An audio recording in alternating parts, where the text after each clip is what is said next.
right. So today Steven Shred, am going to be leading the way. This is same show, same basic idea, but Sir Mandrew over here let me take the reins on this one because I decided that it would be cool for us to go through a show that I enjoyed, but has been kind of, we've been in the dark about this one for quite a while, and they finally came out with a new season. We are talking about Black Mirror today, season 6.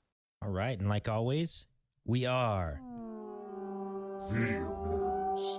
I forgot about the title. Yeah, so like I said before, Black Mirror has been kind of not really forgotten about. It's kind of fallen by the wayside as of late.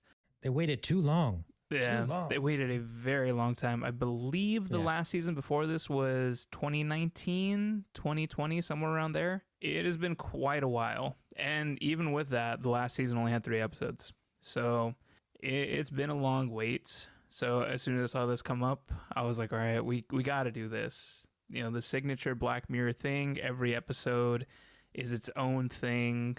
Very Twilight Zone-esque. But some have connections to previous episodes and previous stories, which does come up, and we'll get into that a little bit later. Yeah, nice. Yeah, this one I like Black Mirror as a whole. There's some seasons where there are definitely way more good episodes than bad. This one goes in a little different direction for me. Like last season you said, yeah, there was only 3 episodes, so we can only take so much out of that. It was like 3 movies. This one we got 5. And it was up and down for me. So let's start with what's your favorite? Which episode was your favorite? I would say, for reasons that are different than you would think, episode 4, Maisie Day, was my favorite. There was a lot of things I did not like, but the big reveal was something that I have been a big fan of in movies and shows, so that's the one that won me over. I don't know if we want to get into spoilers just yet, so I'll talk about that later. How about you? For me, it is the first one. It's Joan is Awful, because I thought that was very well-rounded. It did have good actors in it. It did, do what Black Mirror does, and we'll get into that, the Black Mirror factor rating later on. But I'd say out of all of them, that was my favorite. And then from there, Maisie Day was my second favorite. And then, just going down the line from there. Yeah. To our least favorite. I would have to say my least favorite was episode 5, Demon 79. Not going to lie, very boring for me. I felt like it was a bit of a grind, especially being it was the longest episode out of all of them. Yeah. Yeah, I agree with you on that one. Yeah, overall, that was my least favorite, and it sucked because that was the last one and the longest one. Yep, I was expecting it to go out with a bang. It did not. Yeah, it did not. I was like, all right, when it started going, like, okay, I can get into this, and I was like, this could have been like 40 minutes shorter. Holy crap. Yeah, seriously, it didn't need to give us backstory on all these random things. It was really unnecessary. All right. I think I'm going to have to go, I want to say maybe D8, because honestly, I don't see myself coming back to any of these episodes ever again. How about you? You're generous, because I am truthfully, I'm going a D4 on this one. Damn. Because there was 1 out of 5 that I really liked. There was stuff on the other ones that I liked, but in general, it was too dark or boring. And I was like, like some of those episodes were so dark, especially one of them that it was like, man, I wanted to lighten up a bit. Damn. Yeah, I feel that. Yeah, so I had to go low rating on this one. I had to go, it might bump up to a D6, but I don't know, man. It's low. It's a low rating for me. Yeah, I definitely feel that. There was nothing in this season where I was like, damn, that was crazy. I need to watch that again. Like a very similar show, but praised for different aspects. Love, Death, and Robots another Netflix Oh, that's series, good. another show that has, you know, these self-contained stories. There's episodes of Love, Death, and Robots, and I talk about that because in the years that Black Mirror has been gone, that show has come out and had 3 seasons. Yeah. In that show, though, there are episodes that I've watched many, many times. Granted, they are much shorter. They're like 15 to 25 minutes each, I believe. But, Yeah, very short. you know, there's some Black Mirror episodes that I've watched multiple times as well. And none of these are making the cut. If I'm ever coming back to anything, even though, like, you know, I'm a huge, like, Selma Hayek simp, I'm probably never watching that episode again just because it wasn't, you know, super engaging to me. Like, the story wasn't, like, enough for me to want to watch an hour episode again, you know? Yeah, I get you. Yeah, I have that feeling like none of those episodes but the Selma Hayek one. I would go back to that, but maybe once because I like those kind of stories. I'll give my perspective on that once we get into the nitty gritty about that episode. Gotcha. Well, on that note, we're doing it. We're jumping into spoilers. Let's do it. Spoiler alert. Spoiler alert. Nitty gritty it up. All right. Joan is awful. I loved the way that it went. You know, we start seeing that the woman Joan, as things happen, they are then shown in a TV show called Joan is Awful. Her life goes as is. She's not the nicest person in the world, and it seems like there's like a few hours difference between the things happening in her life and then them being portrayed on, you know, their version of Netflix, which I believe is called Streamberry. Yes, it is. And her character is played by Salma Hayek. You know, so it ends up tearing a hole in her relationship with her fiance, I believe. Mm-hmm. Because she's talking about an ex. She meets up with the ex. She has a whole therapy session talking about how much she enjoyed the ex more than her fiance. And he sees all this, and it's all truth. All of the interactions she had throughout the day, firing someone, everything is portrayed on the TV just hours later. We come to find that they're listening in on the phone, and they're able to use AI to create the entire show off of the likeness of actors and actresses, which is why Salma Hayek is portraying her and why it's able to turn around so fast. It's definitely an interesting concept because AI is definitely becoming a tool being used more and more, and now that we have these deep fakes and everything that are coming out, the technology is only going to get better. So it's not too crazy to think that in the future stuff like this can become a thing. So really interesting concept. The issue I have here, though, before we get to, let's get to the actual end. Okay, so it turns out that she is not the real Joan. It turns out that I believe the actual woman's name is Amy, and the woman Joan that we're following is actually another portrayal. So the original woman's name is Amy. They use the dramatized version of her for the show, and then within the show there's a dramatized version of that character, and then within that show there's a dramatized version of that character. So the Salma Hayek that we see that comes up because she's angry that her likeness was used in certain scenes in the show, it turns out she's not the real one. So the way that they get rid of it is they have this ripple effect where the original woman breaks the system, and therefore the whole quantum computer, I believe it was called, crumbles, and then it just kills the whole like ripple thing where, you know, there's worlds within the worlds within the characters and all that. So my issue with that, you know, super complicated thing and everything, but Black Mirror already did it. There's an episode called Playtest from season 3. It's basically that. Oh, was that the one with the virtual reality young guy that was traveling? Mm-hmm. The whole thing is he gets plugged into a virtual reality. It becomes too lifelike. It starts actually harming him. He then wakes up to find that he's still in the room. The virtual reality was so strong that it actually put him into another reality, where he's waking up, taking the thing off, thinking it's real life, and it's not. And then he wakes up again to find that he's still not awake in the real world. And then we come to find this all happened in a split second, because as soon as he put the thing on and it was plugged in, he actually died. So the idea of the consciousness and the everything, the world within the world, and the world is not what you think it is, because it's actually not. You're just experiencing it because your consciousness is here at the moment, but it's not the real world, because as soon as you're out of it, it's gone. It felt a little too similar to Playtest, like just the overarching concepts of the whole, going deeper into the rabbit hole. I don't know. What was your take on it? I feel like I've been talking way too long. No, it's all good, man.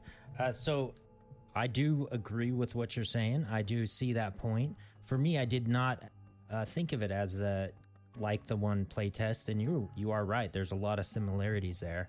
But for me, it was more of, I focused on the show aspect and how they found out that, you accept the terms of service and they can use your likeness. They can listen in on you. They can do whatever they want. And the same thing with the actors and actresses. They could do whatever they want. There's no repercussions. And they don't even have to pay people well. So I thought that whole AI getting into the film industry and being able to make these episodes of real life things pretty much the day of was very interesting. And the whole world upon world, universe, like layers, Inception style, it was secondary to me. But it did surprise me at the end. I didn't think that was the main one that we were seeing was not the actual main Joan, that it was actually Annie Murphy. Yeah. I did not think that. I kind of had a feeling as soon as they started talking about Selma Hayek then in the show, then seeing Cate Blanchett as her version of Joan and reacting that way. I was like, okay, I think they all just kind of piggyback off of each other. So it kind of gave me the idea. I was like, maybe we're not looking at the real character. Yeah, once we saw Michael Cera at the end, I was like, that's not right. Yeah. Yeah, I think it was because I was doing the thing that you're not supposed to do when you go into these things. I was looking for where the twist was. Okay. Which I think, probably ruined some of the fun, but I was like, all right, where is it? Where is it? There are plenty of those episodes where I saw the twist well before it happened, so I get you on that one. All in all, though, solid episode. Not my tippity top favorite, just because there was something in Maisie Day that I really liked, and I'll give you a little warning. It's not the characters. Nope. But yeah, Joan is characters awful. Are all shit. Yeah, Joan is awful though. I would say one of the overall more solid episodes of this season, where everything kind of kept me engaged. Yeah, I definitely, like I said, my favorite, so I definitely agree with you on that one. And second favorite, Maisie Day, so we're kind of in line there. All right, talk about your Black Mirror factor rating. I am going. We have a little meter here. Came up with the idea of meh to mind blown, because like we talked about before, the whole thing is that these are all supposed to be like, well, not all of them, but a big factor to Black Mirror is they have these twists and they have the idea that not everything is as it seems. I'm gonna give this a solid, which we have meh, which wasn't interesting, very predictable. All right, had cool moments, but more bad than good. Fine, had cool moments, more good than bad. Solid, overall really good, but didn't really catch me by surprise. And mind blown, great and totally caught me off guard.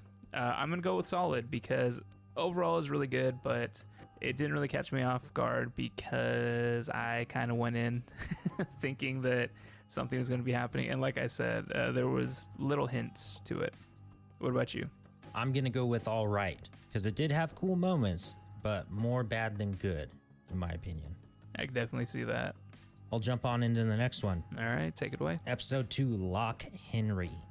A couple travels to the gentleman's mom's house, and he's visiting before they're going to go make their documentary movie. about an egg collector or something very, very boring. They talk about how they're very excited about it, but you can tell they're not.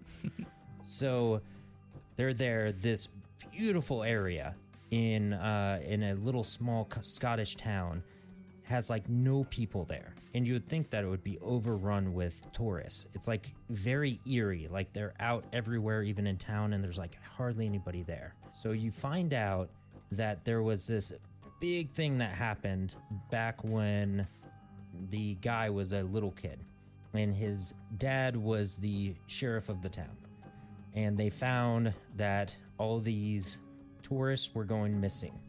And there was a newlywed couple that went missing, and then they ended up finding that there was a local that was kidnapping and torturing them.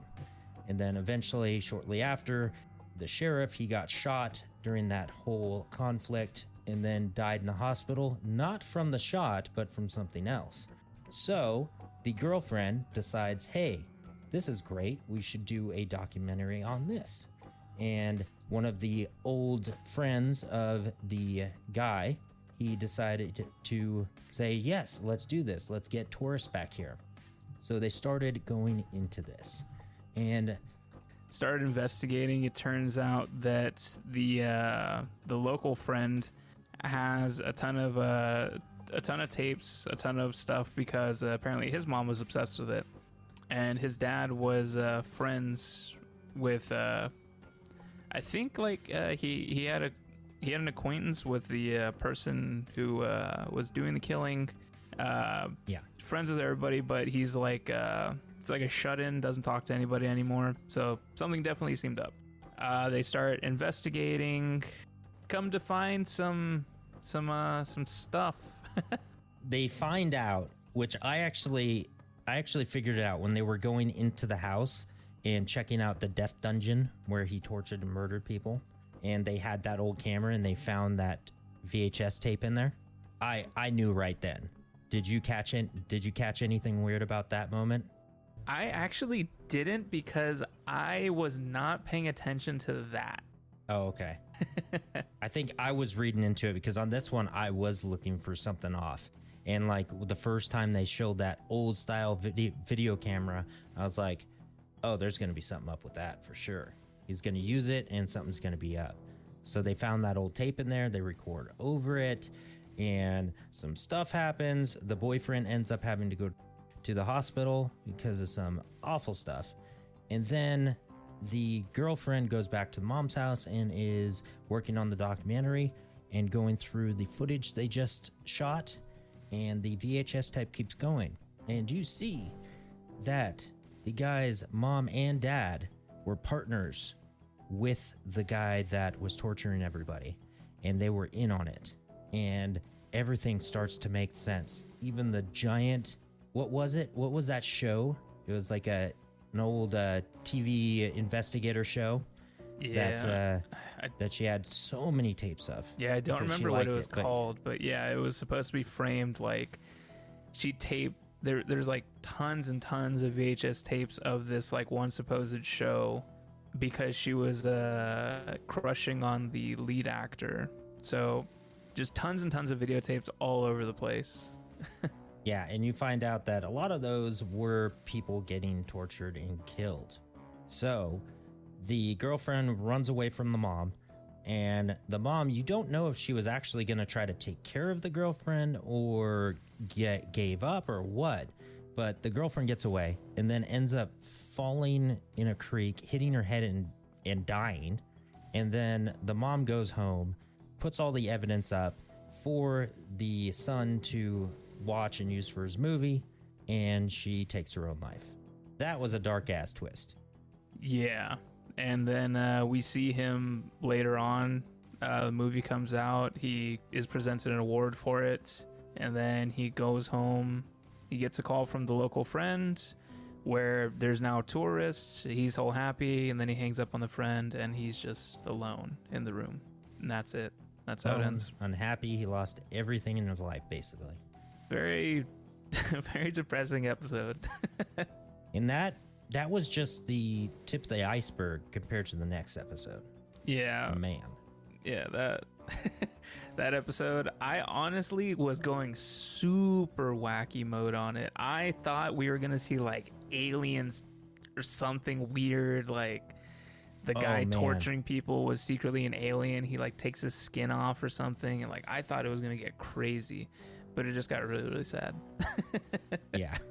Just super sad. Yeah. That's why I wasn't paying attention to any of that, like the VHS stuff or the camera. Like I was just like, yo, this is going to be aliens. The boyfriend and the family are secretly aliens. They're just bringing her in. So they're going to like, you know, test something on her. Like I was thinking something crazy. All right, so my Black Mirror factor rating on this one, I'd say fine. Had cool moments, more good than bad. But probably middle of the road for me on that one.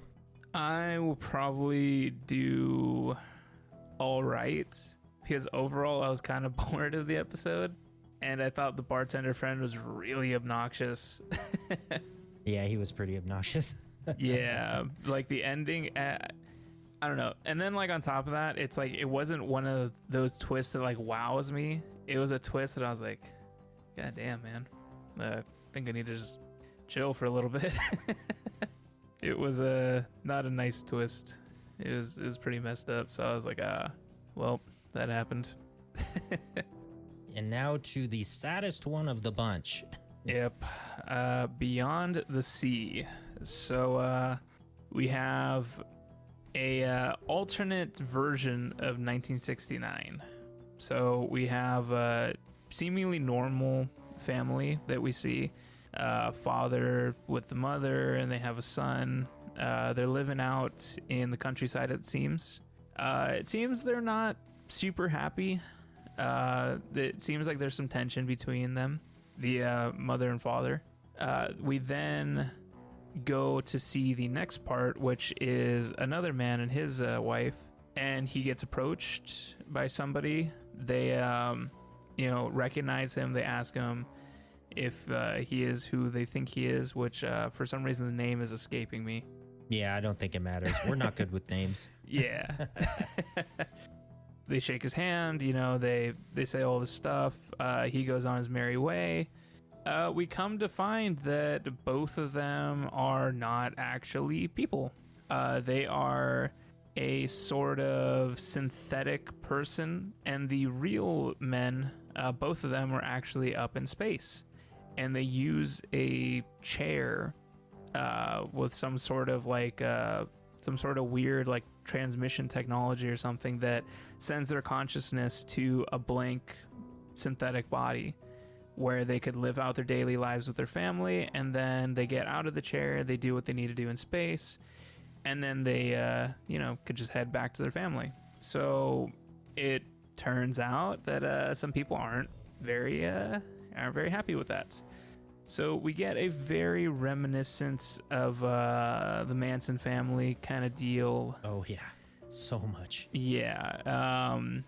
One of the men in the while they're all synthetic mode on Earth gets attacked, and his whole family is killed, and his suit or his synthetic body is replica. Yeah, that's a much better way. His replica is cut up and tortured as well. So it starts off with a bang. Jesus, it is rough. So then he's obviously put into a very depressed state. The other man, who happens to be Jesse Pinkman, aka Aaron Paul, I believe is his real name, but he's just Jesse Pinkman. And the first guy was actually Josh Hartnett. Yep, which I mainly know him from The Faculty and 30 Days a Night. Me too. Yep, two badass movies. Anyways. So they go on. Josh Hartnett's character is very, distraught. He's traumatized over everything that's happened, but they still have a job to do. So they're out in space, doing what they need to do. Aaron Paul's character just decides, you know what? What if I let you use my replica? So you can go to Earth. You could, take in the sights. You could feel the sun on you again. Maybe it'll help. In return, he decides, Josh Hartnett's character decides that he's going to do a painting of his family for him. And as things continue, Josh Hartnett's character starts getting very attached to the wife and the family, and it starts to become really, really weird really fast. Weird and awkward, and oh man. Yeah, do you want to take it from here? It starts to get very awkward, and of course things build up. The more he goes down there, the more he tries to push and basically tries to he hits on Aaron Paul's wife, which is Lana, and he does it in such a manipulative way. It is so cringy, and it comes to a head when he pretty much tries to seduce her, and she's kind of into it because he's everything that her husband's not, but in his body. But she pulls away and she doesn't want to see him again, and they end up getting into kind of a little fight. He goes back up to the ship. The husband finds out and doesn't want his body being used again, so Josh Hartnett's character forces it. He wants to go back and apologize apparently, but he doesn't want to apologize. So he causes something on the ship. The Aaron Paul's character has to go outside of the ship and try to fix it. That's his job. He's the engineer, and Josh Hartnett's the tech guy. And while he's out there, you think that he's just going to let him die, but he brings him back in to the ship, and you know that he did something. He did something while he was out there, and he goes back to his family and finds that Josh Hartnett's character killed his entire family while he was stuck outside the ship.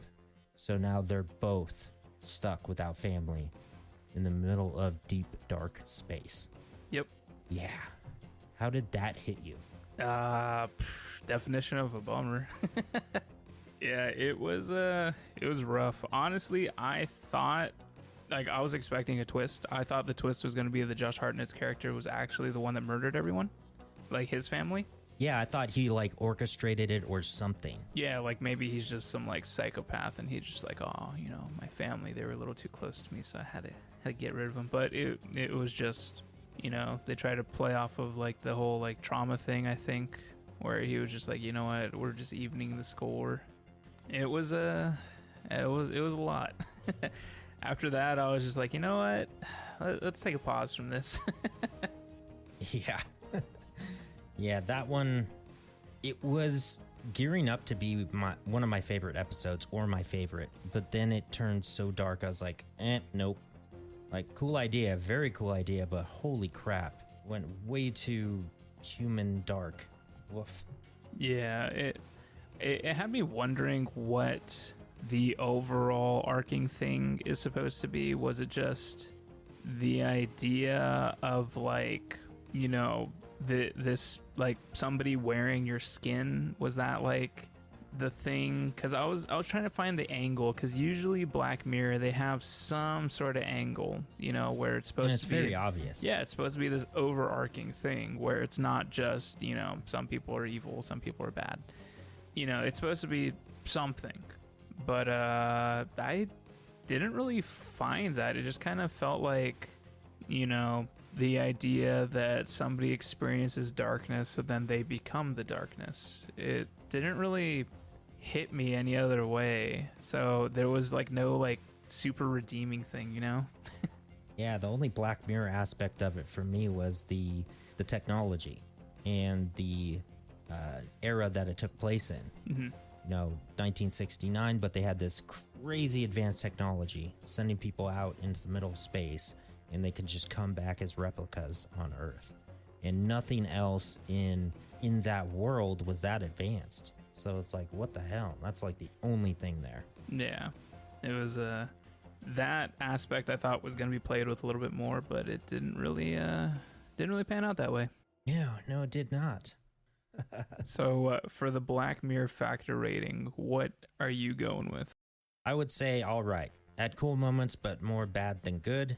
Just because, goddamn, I wanted something to be a little bit better after that last episode, but holy crap, it just got worse. Yeah, man, they hit us with both barrels. Yeah, I'm gonna go with meh because honestly, the more he got attached to the wife, like one of the things is he starts drawing her. As that went on, I was just like, this is gonna get really bad. I thought he was, so this was my thought. I thought he was gonna murder Aaron Paul's character and then go into his body and not tell them anything and just pretend that he is the real like Aaron Paul character. I totally thought that too. Yeah, so it's like I knew some murdering was gonna go down. I just didn't think, I thought he was gonna be replacing, not completely eliminating, you know? So, but there was that thing that the two of them both have very unique parts on that ship. They cannot stay there alive without the other. that's very true. Yeah, that I didn't even consider that. So it was I thought he was more, I want this and you have it, so I'm gonna take it, as opposed to I want this and you have it, so I'm just gonna take it all away. So we're both lonely here. Pretty messed up. I did not see that coming. That was definitely a mind-blown moment, though. I was like, okay, well, that happened. Yeah, as soon as he locked him out, I was like, oh no, he's gonna kill the family. I thought he was just going to leave him out and then just be content with dying up there if something happened mechanically and just, you know, fake his way into the family until then, at least. Yeah, could definitely have seen that going that way as well. Yeah, overall, definitely not gonna watch that episode ever again. Nope, not going to watch that ever again. Yeah, it kind of ruined me emotionally. I was just like, damn, this sucks. Next up, your favorite, Maisie Day. Hey. Now, I'm just gonna breeze through the story on this one, and then I want to hear what you really. I know what you really liked about it, but I want to know why. Yo. So, Maisie Day, it focuses first on a female photographer who is a paparazzi who takes photos of celebrities and sells them for money. And she is staking out a hotel room with a celebrity that is having a tryst with another man, and he is married. So that is a big thing there. He comes up to her after he finds her and says, I will give you $500 for this. Please don't do this. And she takes off. And she uses that as a bargaining chip to get more money out of the person, the tabloid that she sells it to. She finds out later on that that actor killed himself. So she feels directly responsible and decides to quit being a paparazzi. Now, fast forward after seeing all these shitty paparazzi people. They are horrible people. You see this actress, and she is in another country. Kind of get the idea she's a very popular actress, and she's practicing for her role, and she's doing drugs, and then she goes out on a drive and ends up hitting someone. And you get the idea after that, like, oh, hit and run, because she wakes up the next day, she's traumatized. They go to the same road and they say there was a man in the road dead. So you basically feel like she is just completely traumatized. She disappears and everybody is trying to find her. And her name is Maisie Day. So the paparazzi are all on her trail like bloodhounds because they will get paid handsomely. Was it $30,000? Yep, 30 grand. For just one photo of her. Yeah, so this girl that left the life, it had to be only weeks though. She jumps on it because she needs money.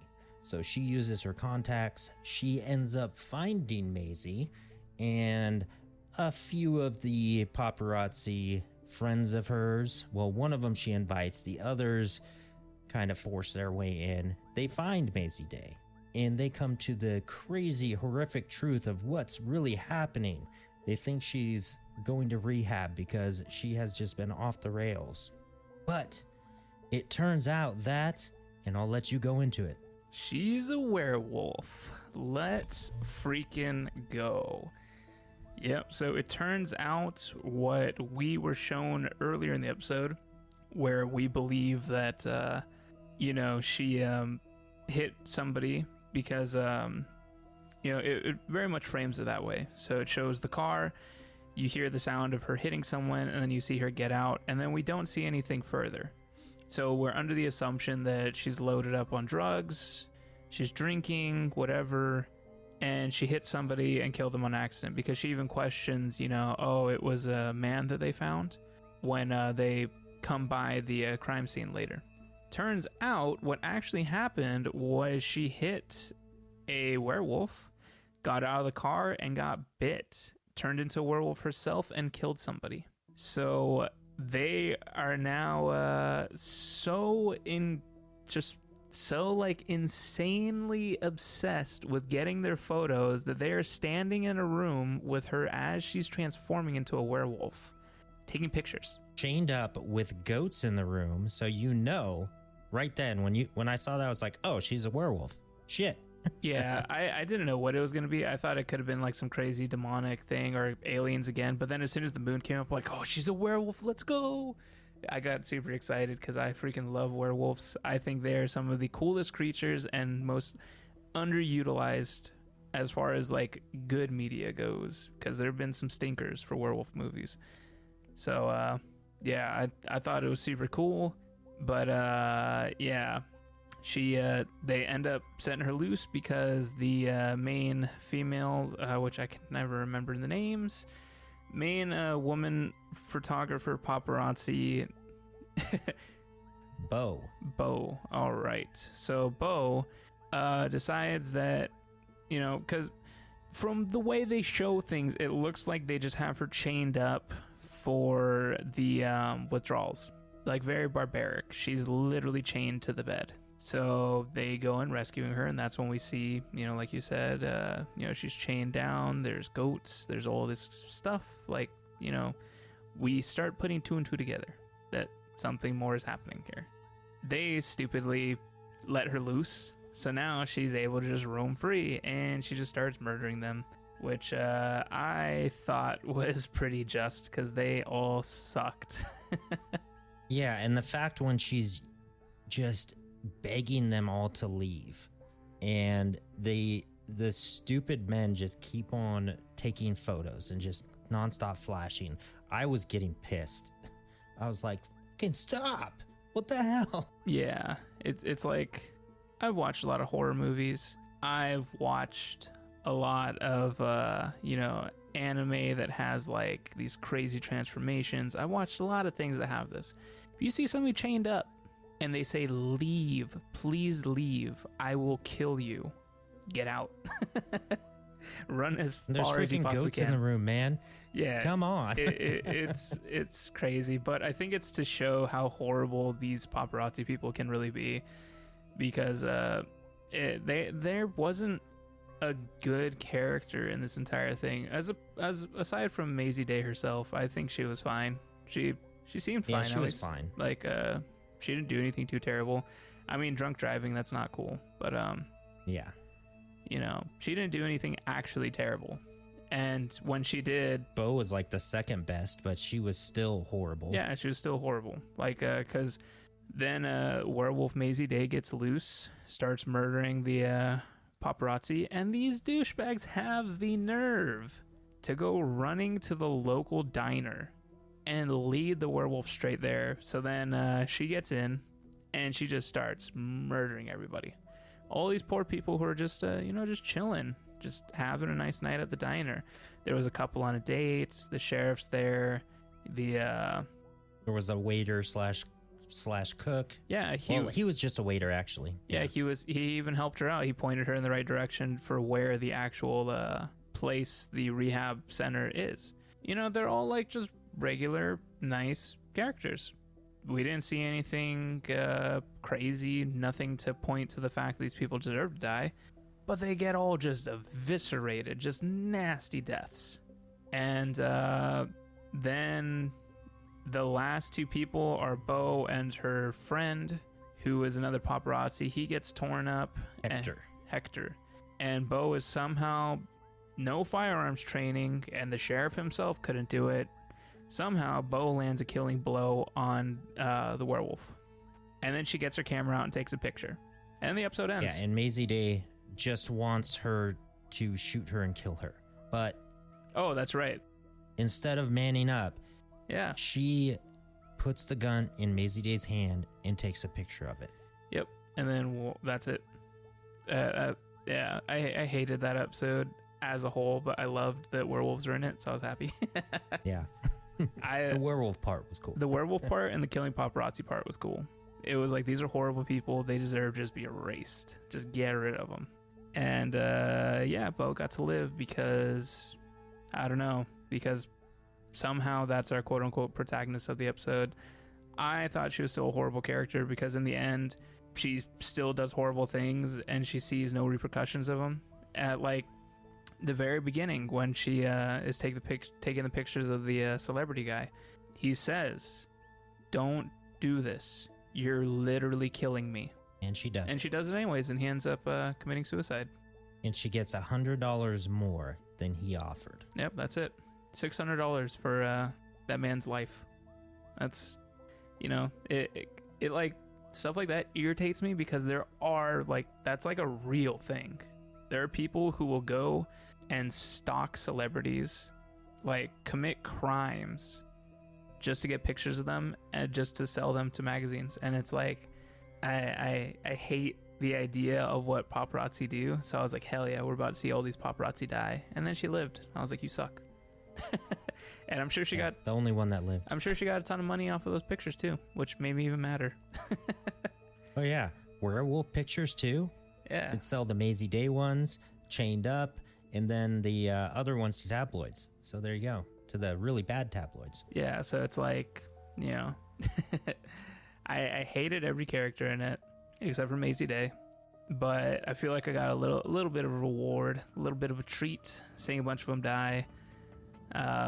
Werewolf, awesome. I love anytime werewolves are introduced to something.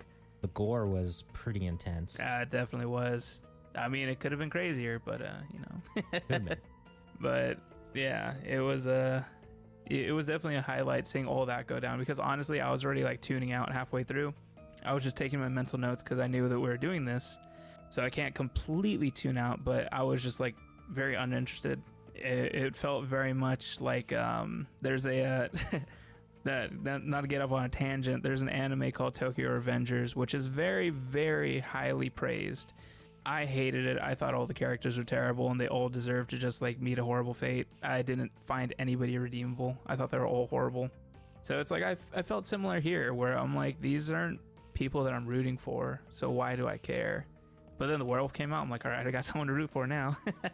Yeah, and the only good people get killed. Maisie Day, the waiter, and all the people in the diner. Yeah. It's like, damn.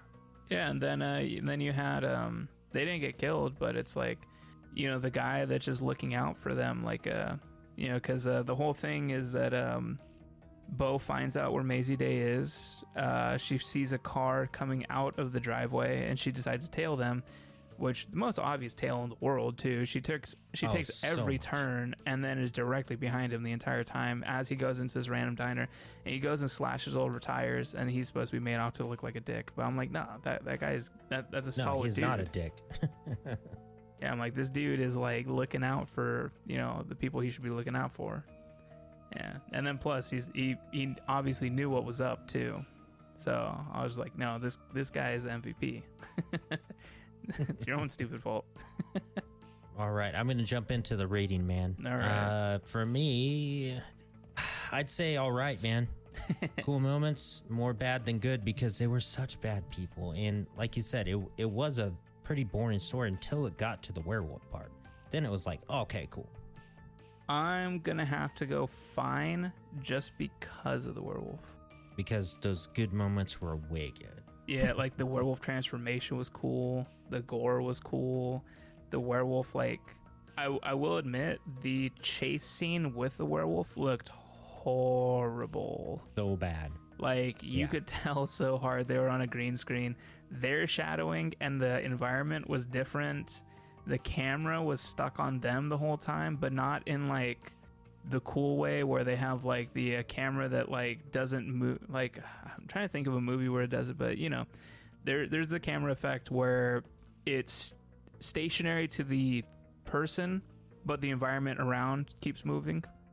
It seemed like they tried to do that effect, and it looked horrible.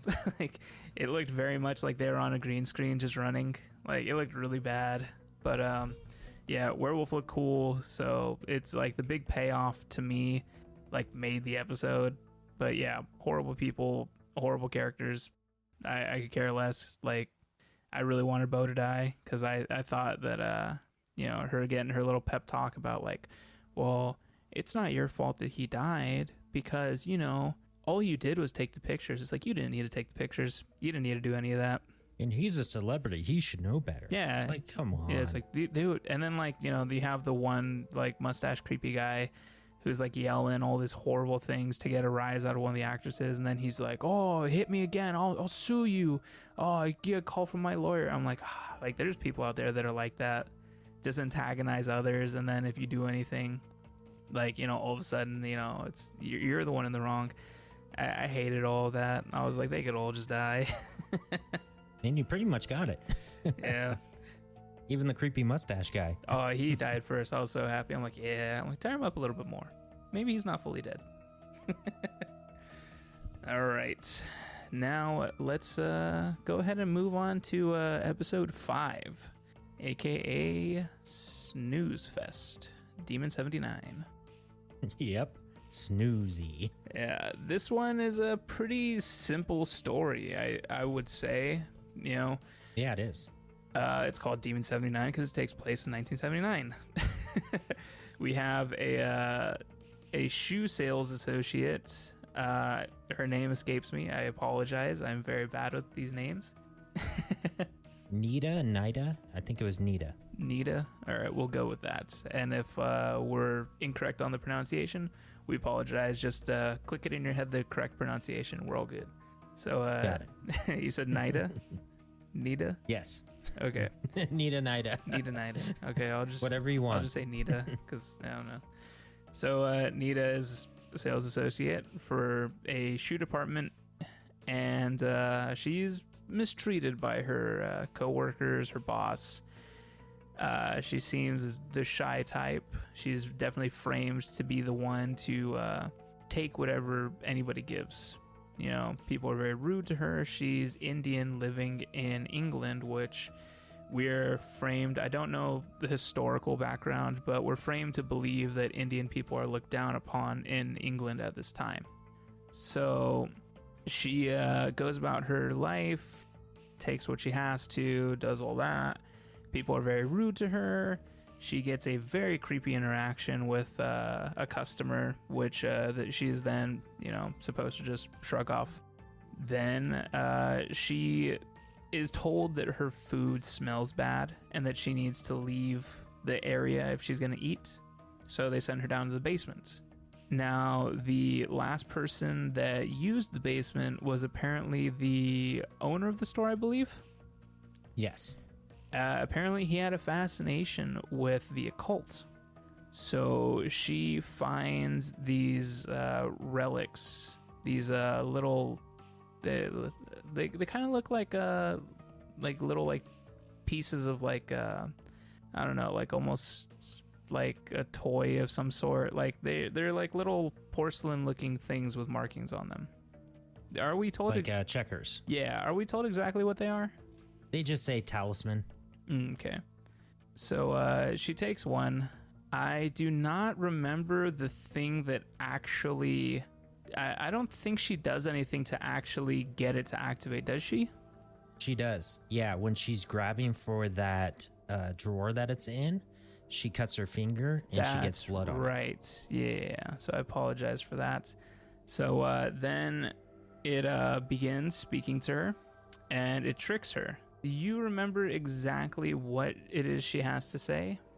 She had to invite him in or something like that. Yeah. This thing was such a snooze fest that I don't really care about the details, but yeah, she had to like accept him or invite him in or something like that. Yeah, it was something like that. Like, I'll let you in. And he basically says, you know, he calls out her name. He said, I'm a demon. This is my name. If you say let me in, something of that sort, I'll leave and you'll never hear from me again. So she says it, and it turns out to be a trick because, demons are trustworthy people. Yeah, totally. So if they say something, they mean it. Exactly. Even if they say they're a demon. Yeah. So he then appears before her looking pretty demonic. He then changed. Very cool, actually. Yeah, very, very cool. The classic horns, goat-ish kind of head kind of deal. Very cool looking. But they then transform into a disco artist. I don't know if it was a real one or not. I know the song is real, but yeah, I don't. Probably based on a real guy. Yeah. So, with the idea that, maybe this form is more suitable, I read your mind, and this seems to be something that you liked. So they carry on, and the demon then tells her that she needs to kill 3 people or else the apocalypse is going to go down. So then she sets off to go kill those people. She's, of course, she's of course hesitant about it because, you don't typically want to kill people. But it's the whole idea of the lesser of two evils thing. And she ends up getting convinced that there are bad people that are going to do horrible things. They have one person that he runs into. The demon's able to see the misdeeds of these people. And this person turns out to be a child molester. So she kills him. Just straight up kills him. Like right then and there.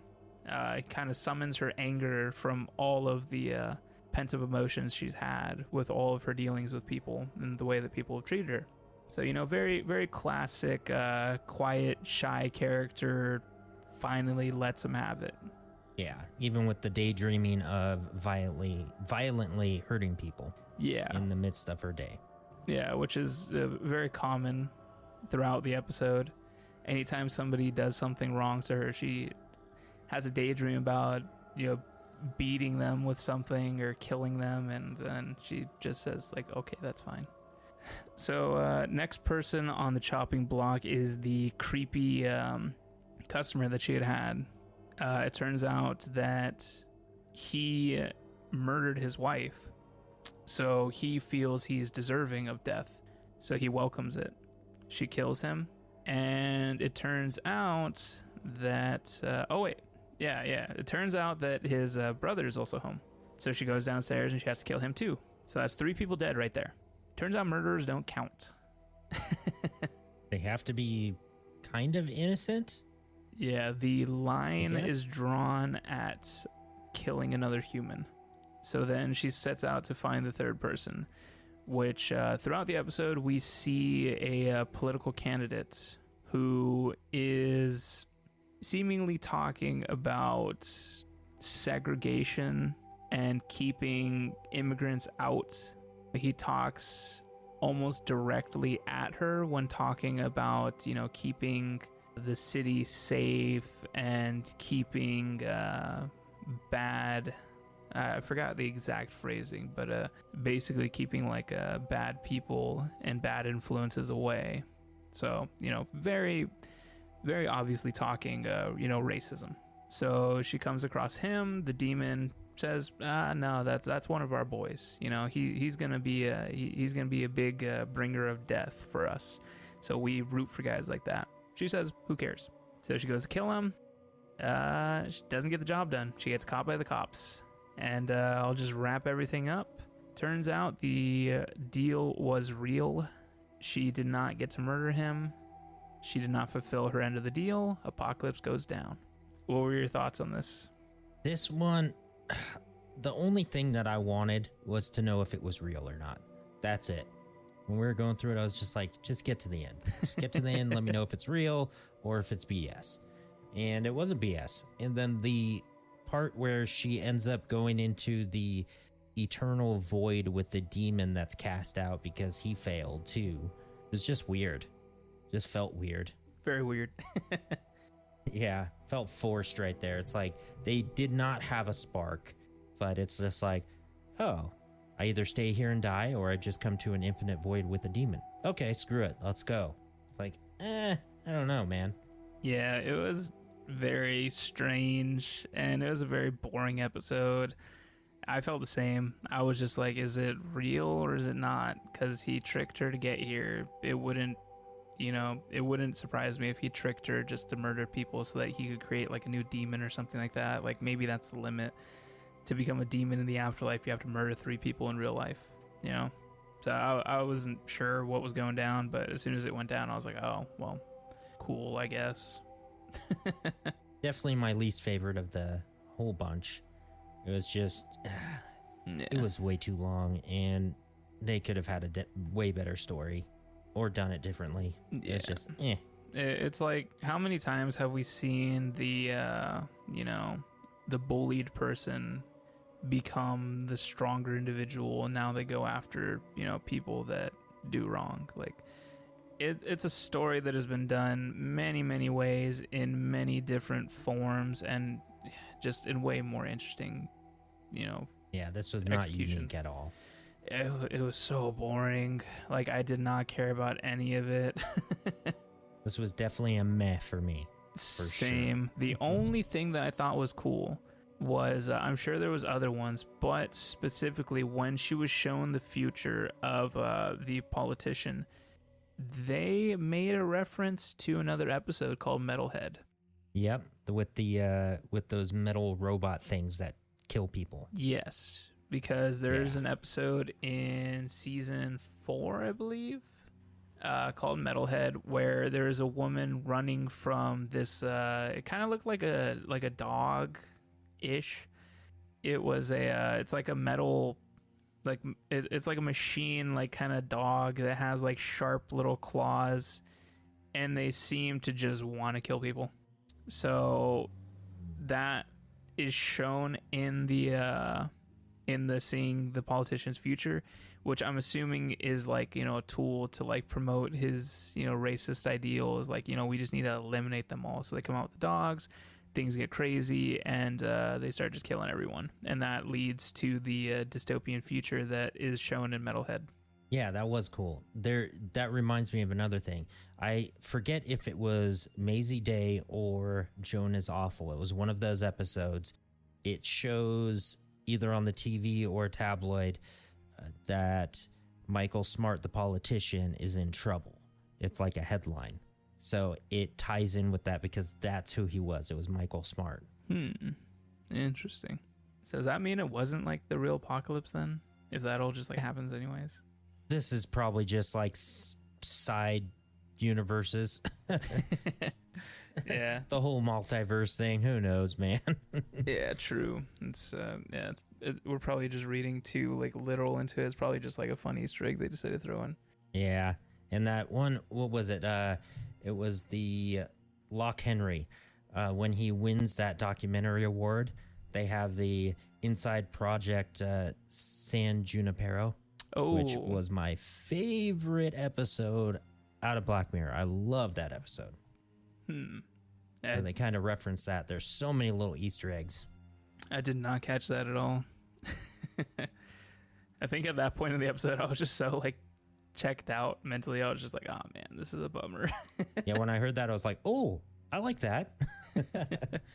Looking for something positive at that point. Yeah, I was just like, so like, man, this sucks.